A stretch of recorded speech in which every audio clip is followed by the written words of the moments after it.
Fitzgerald Golf. This week we're working with miss, and today we're going to talk about trajectory, especially around the green. Now, for those of you that feel like you have to have an open face, and this is how I was taught as well, is we've got to really open the face to get some loft on the golf club, onto the golf ball to get it up in the air. That's just not true. It's just, it's really irrelevant when the face gets back here. Now, for me, that face, is it open? Yes. Is that how we control trajectory?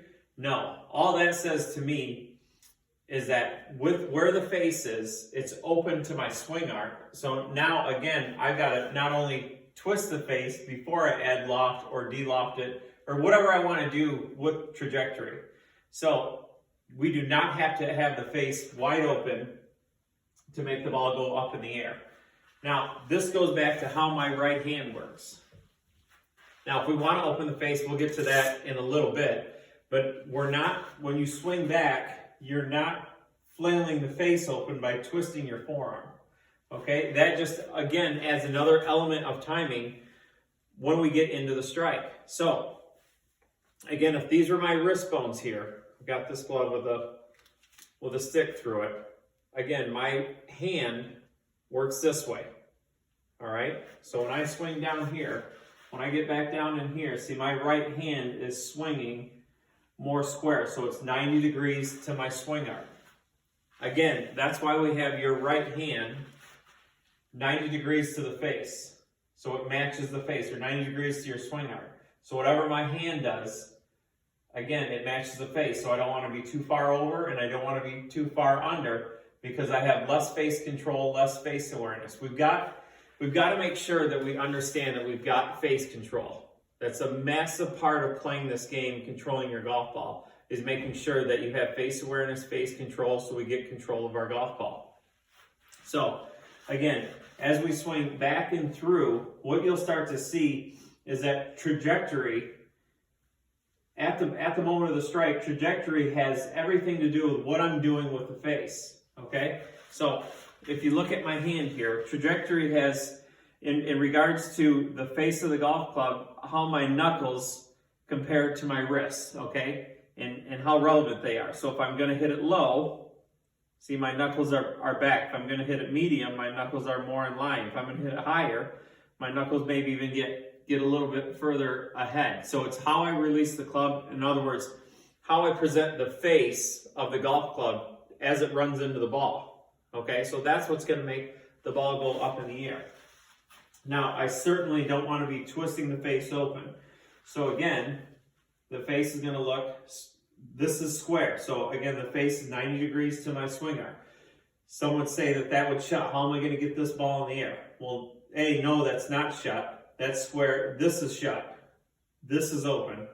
That is square. Okay? Now, all that tells me back here is that if it's square, open, or shut, it has nothing to do with what the golf ball is going to do in the trajectory. Now, if I get here and drag the handle through, now that golf ball is going to go lower. But when I just did that, look what my hand's doing now.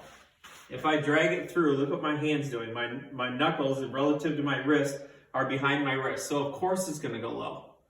Okay, because that's what I'm telling the face to do. So if I hold the face in my hand, okay, again, this would be low. You can see what the ball's doing. This would be a little bit more medium, okay, then this would be high. So you can see my hand relative to what it's doing to the face of the golf club. When the face runs into the golf ball, that's how I'm going to control the trajectory, okay? So, again, once we get into here, so that's square. That's for every shot, okay? That's square. So if I'm going to hit it low, again, if I hit it low, so that's square. If I'm going to hit it low, my hand stays, see the face stays square.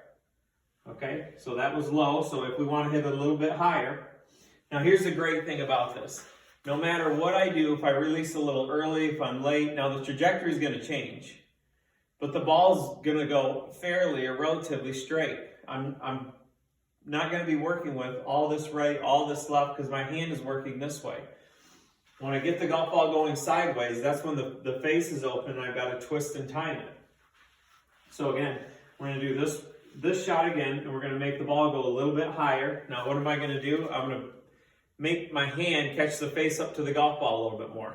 So the first one, my hand stayed back, my wrist stayed a little bit more bent, my knuckles were back, and so I took the loft off the face of the club.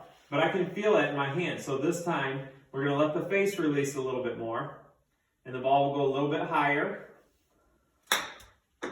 Okay, so I can feel that. The other thing that it does is that it really cleans up the shot for us. See, when I get the face working this way, there's no digging. So the bounce of the club, which is the bottom part of the club, that's what we want going through the turf.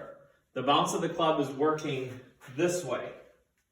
Okay, so I'm presenting the bounce to the ground. Now, if the face gets open over here, and I've got to twist and add loft, I start twisting the face like this, and I start twisting, and you can see the leading edge. When I start twisting, the leading edge is going to start to show up, rather than if the face works this way.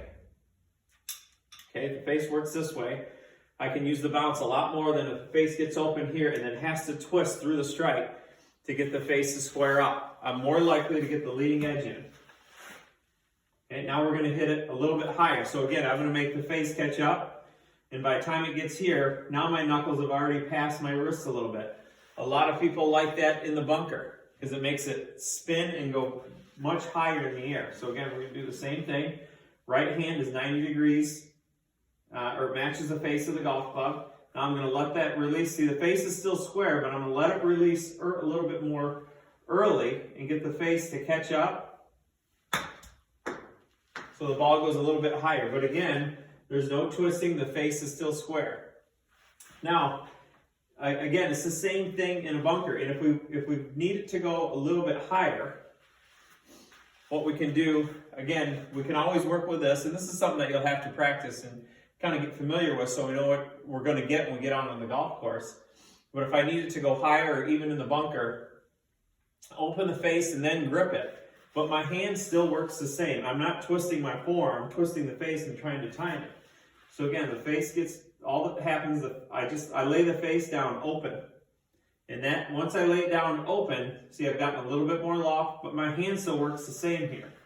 So again, it's the same thing. I'm going to feel like I'm square, but again, my hand is working this way in the same manner it did with the other ones. Now the face is a little bit more open. Okay, so again, what we're trying to do is make sure that our hand is working square to the swing arc, or to the 90 degrees to the swing arc. So we're trying to, again, eliminate the twisting of the forearm.